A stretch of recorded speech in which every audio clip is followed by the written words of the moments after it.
Hello everyone, today we are going to start our literature book Honeydew, and its first chapter is The Best Christmas Present in the World, and its writer, the author is Michael Morpurgo, and he has written about a letter that he found in an old roll-top desk,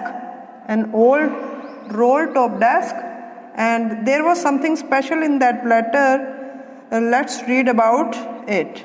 Before we start reading, there are some dates or periods of time in the history of the world that are so significant that everyone knows and remembers them.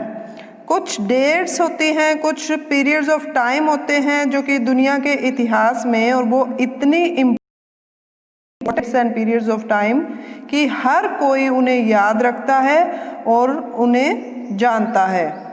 The story you will read mentions one such date and event.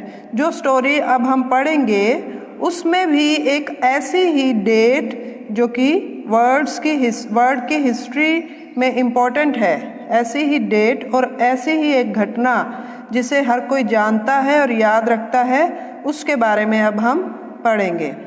कौन सी घटना, कौन सी date थी वो? A war between the British and the Germans in 1914. वो घटना, वो date थी जब ब्रिटिश और जर्मन्स के बीच में एक युद्ध हुआ था 1914 में. Can you gas which war it was? क्या आप गैस कर सकते हैं कि ये कौन सा युद्ध था? हाँ, ये फर्स्ट वर्ल्ड वॉर थी. नाउ अब यहाँ पे there are some dates given. Do you know which events the dates below refer to? ये जो डेट्स हैं, इन डेट्स पर कौन सी घटनाएं हुई थी? इट मीन्स ये सब इम्पोर्टेंट डेट्स हैं, तो इनके बारे में अगर हम डिस्कस अब करेंगे तो कुछ टाइम ज़्यादा लगेगा. तो आंसर्स आर ऑन पेज 23, तो आप उस पेज 23 पर उन्हें पढ़ सकते हैं कि कौन से इवेंट्स इन डेट्स पर हुए थे. Now let's start reading the chapter. I spotted in a junk shop in Bridport a roll-top desk. I कौन है यहाँ पे? The author. ऑथर जिसने ये चैप्टर लिखा है, तो वो कह रहा है कि मैंने इसे देखा एक कबाड़ की दुकान में इन ब्रिडपोर्ट. ब्रिडपोर्ट एक जगह का नाम है. अ रोल टॉप डेस्क, एक रोल टॉप डेस्क जो था वो मैंने कबाड़ की शॉप में उसे ब्रिडपोर्ट में देखा. The man said it was early 19th century and ऑक. जो आदमी था कबाड़ की दुकान पे, उसने बताया कि ये 19वीं सदी का डेस्क है और ऑक ट्री से बना हुआ है. I had wanted one but they were far too expensive. तो ऑथर कहता है कि ऐसा डेस्क मैं लेना तो चाहता था, पर मैं जब भी लेने जाता था तो बहुत ही महंगे मिलते थे. This one was in a bad condition, the roll top in several pieces. जो ये रोल टॉप डेस्क था जो कबाड़ की दुकान पे पड़ा था, ये बहुत ही बुरी कंडीशन में था. रोल टॉप डेस्क जो था वो काफ़ी टुकड़ों में था. One leg clumsily mended. उसकी एक टांग भी बड़े ही बेढंगे तरीके से उसकी मरम्मत की गई थी.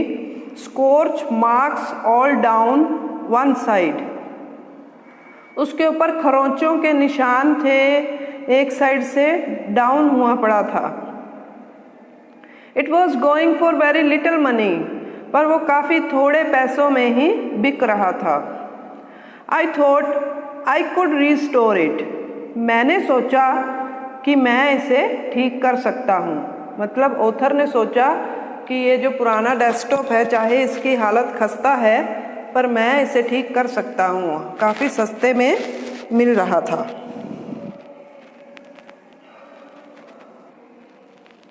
It would be a risk, a challenge, but I had to have it.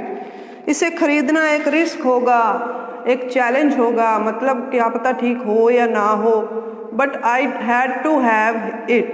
पर मुझे तो ये लेना ही था.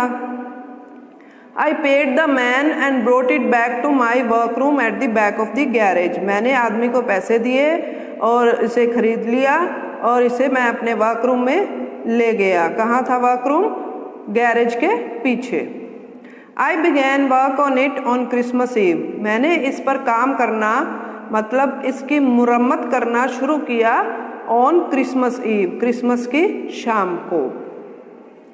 I removed the roll top completely and pulled out the drawers. मैंने उसके रोल टॉप को पूरी तरह से हटा दिया और इसकी ड्रॉर्स को बाहर निकाल लिया, खींचकर उसकी दराजों को बाहर निकाल लिया। The veneer had lifted almost everywhere.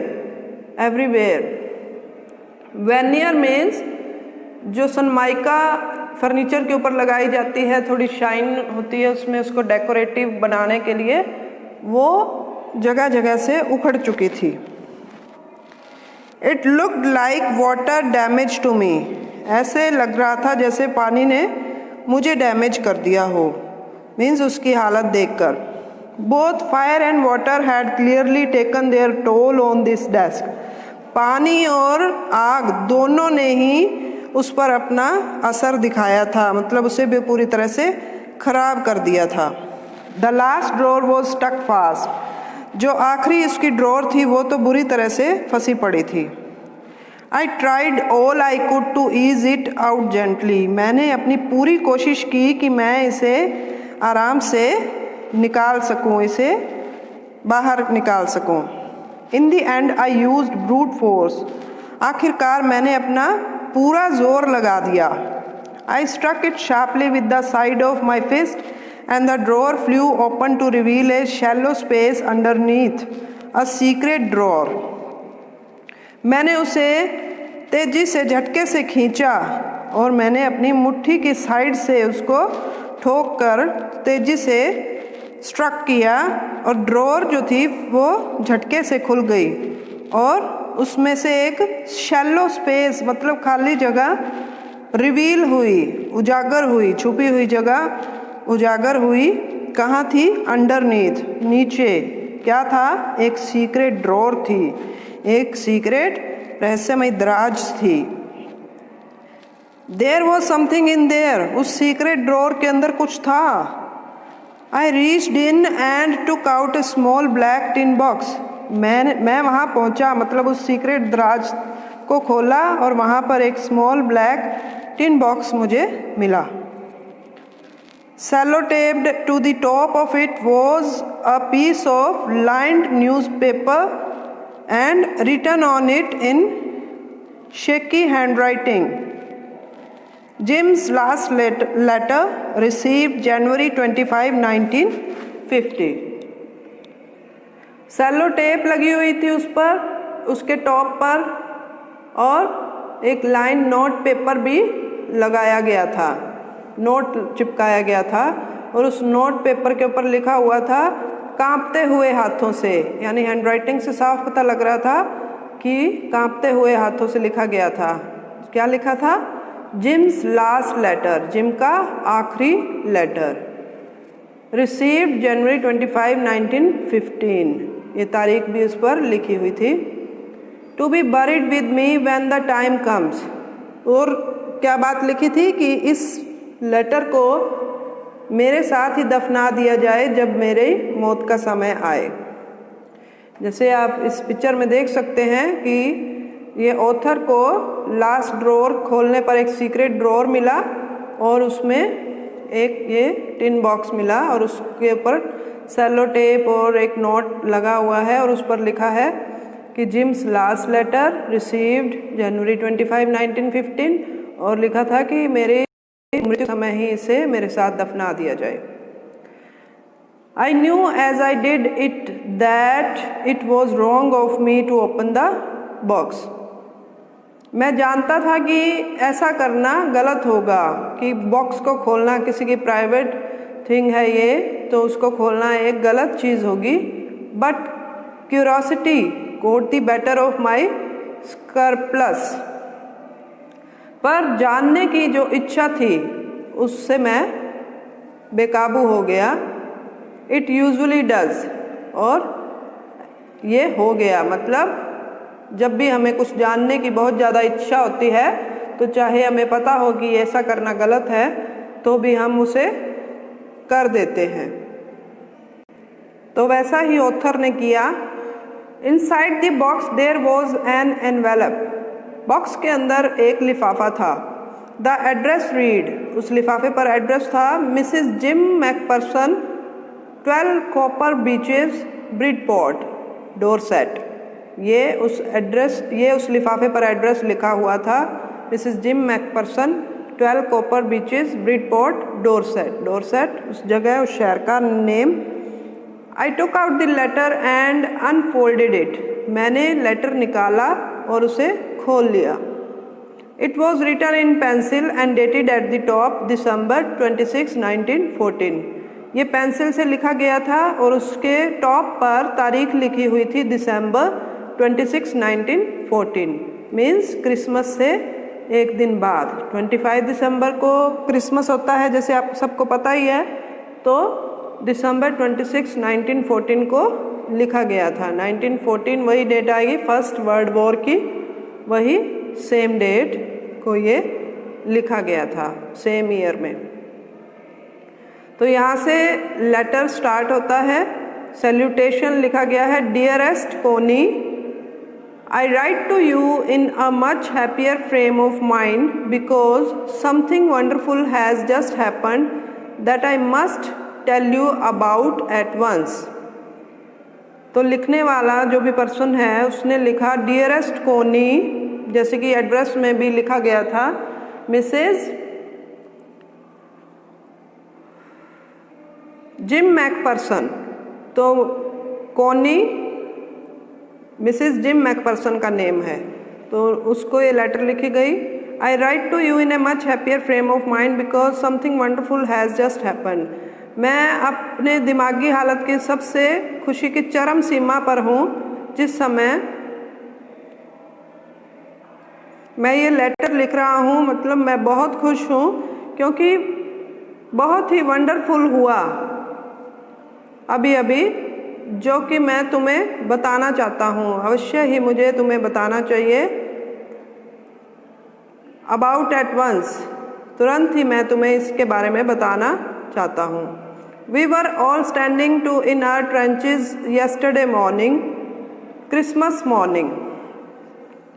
हम सब अपने अपनी ट्रेंचेस में खड़े थे कल सुबह क्रिसमस की सुबह थी और हम सब वहाँ पर खड़े थे।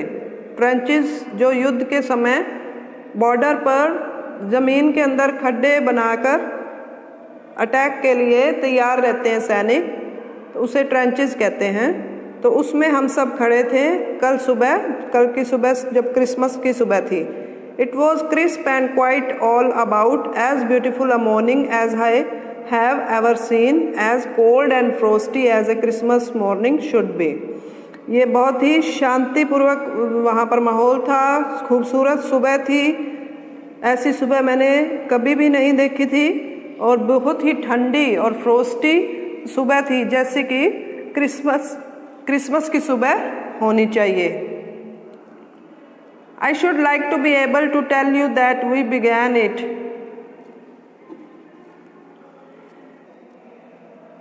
मीन्स हमें पहल करनी चाहिए थी, परंतु सच ये है, but the truth I am ashamed to say, मुझे शर्म आ रही है बताते हुए, is that Fritz began it, कि फ्रिट्स ने इसकी शुरुआत की। फ्रिट्स यहाँ पर जर्मन सिपाहियों के लिए एक नाम इस्तेमाल किया जाता था, एक कॉमन जर्मन नेम है फ्रिट्स, और उनके लिए फ्रिट्स नेम इस्तेमाल किया जाता है। और टॉमी नेम जो है वो कि ब्रिटिशर्स के लिए, ब्रिटिशर सोल्जर्स के लिए यूज़ किया जाता है।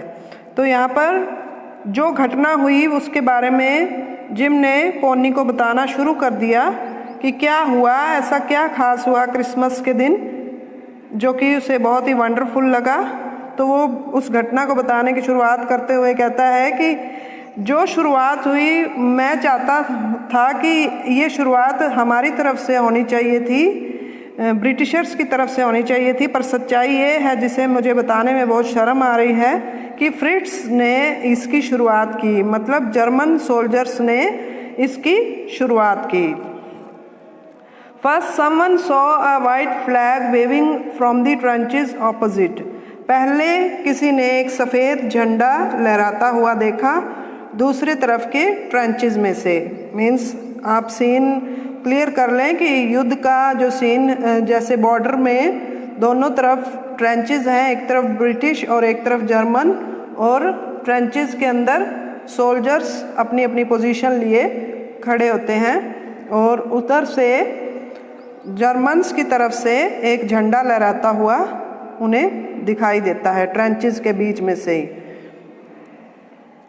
Then they were calling out to us from across no man's land. Happy Christmas, Tommy. तभी उधर से आवाज़ आती है नो मैंस लैंड पर, हैप्पी क्रिसमस टॉमी। टॉमी अभी मैंने आपको बताया कि टॉमी ब्रिटिशर सोल्जर्स के लिए एक कॉमन नेम इस्तेमाल किया जाता था। हैप्पी क्रिसमस, तो उन्होंने झंडा लहराने के बाद उन्हें क्रिसमस विश की। When we had got over the surprise, some of us shouted back. जब हम में से कुछ इस सरप्राइज से बाहर आए तो चिल्लाकर उन्हें जवाब दिया, same to you Fritz, same to you. Fritz, आपको भी हैप्पी क्रिसमस, आपको भी happy Christmas. Fritz means German soldiers. I thought that would be that, मुझे लगा बस इतना ही काफ़ी होगा। वी ऑल डिड, जो हमने कर दिया कि हमने भी उन्हें हैप्पी क्रिसमस विश कर दिया। But then suddenly one of them was up there in his grey great coat and waving a white flag. परंतु तभी अचानक उनमें से एक ग्रे ग्रेट कोट मीन्स उनकी यूनिफॉर्म का जो कलर था ग्रे ग्रेट कोट उसने पहना हुआ, वो वाइट झंडा लहराता हुआ उठ खड़ा हुआ। सफ़ेद झंडा कब लहराते हैं? जब युद्ध में शांति चाहिए हो, एक विराम लगाना हो, तो शांति का प्रतीक सफ़ेद झंडा लहराता हुआ एक खड़ा हो गया। डोंट शूट लैड्स, शूट मत करना। लैड्स मीन्स लड़कों, शूट मत करना। समवन शाउटेड, कोई चिल्लाया। एंड नो वन डिड, और किसी ने भी शूट नहीं किया। Then there was another Fritz up on the parapet and another, फिर एक और फ्रिट्स यानी एक और जर्मन सोल्जर खड़ा हो गया पैरापेट पर। पैरापेट जो एक छोटी दीवार बनी होती है दुश्मन से बचने के लिए, और फिर दूसरा खड़ा हो गया। Keep your hands down, I told the man, it's a trick but it wasn't. अपने हाथ नीचे रखो, मैंने आदमियों को कहा ये कोई चाल है, परंतु ये नहीं थी। परंतु ये चाल कोई चाल नहीं थी दुश्मन की। One of the Germans was waving a bottle above his head. Germans का एक आदमी अपने सिर के ऊपर बोतल घुमा रहा था। It is a Christmas day, Tommy. We have snacks.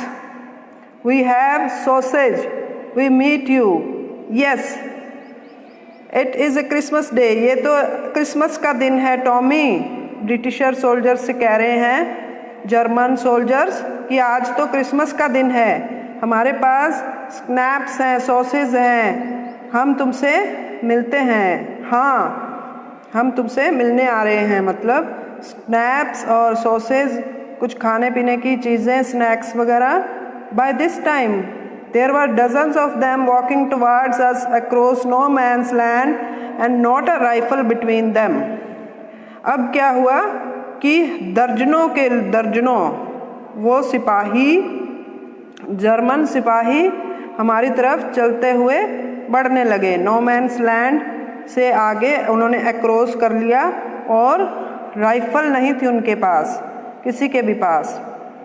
Little private Morris was the first up. Little private Morris जो था वो सबसे पहले उठा। Come on boys, what are we waiting for. अब हमारे में से यानी ब्रिटिशर सिपाहियों में से लिटिल प्राइवेट मॉरिस जो सिपाही था वो भी खड़ा होकर कहता, हम किस चीज़ का इंतज़ार कर रहे हैं लड़कों, चलो।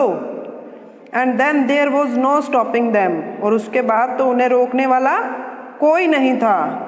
आई वॉज द ऑफिसर, मैं ऑफिसर था, मैं उन सब सिपाहियों का, अपने ब्रिटिशर सिपाहियों का ऑफिसर था। I should have stopped them, मुझे उन्हें रोकना चाहिए था। देयर एंड देन, वहीं। I suppose, but the truth is that it never even occurred to me I should. पर सच्चाई ये है कि कभी भी मैं ऐसा नहीं कर सका जो मुझे करना चाहिए था. All along their line and ours I could see men walking slowly towards one another.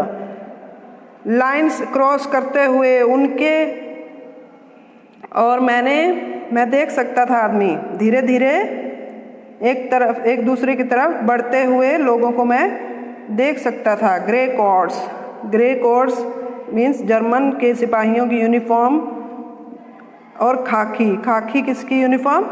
Britishers सिपाहियों की खाकी और जर्मन्स की grey courts. Meeting in the middle, दोनों मिडल में मिल रहे थे. दोनों के सिपाही आपस में मिल रहे थे. And I was one of them, और मैं भी उनमें से एक था.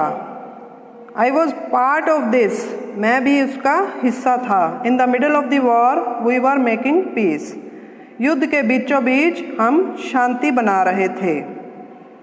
तो स्टूडेंट्स, ये काफ़ी लंबा चैप्टर है, तो एक पार्ट में ये पॉसिबल नहीं है इसकी एक्सप्लेनेशन, तो इसके लिए मैं नेक्स्ट पार्ट जल्दी पोस्ट करूँगी. Till then take care, bye bye.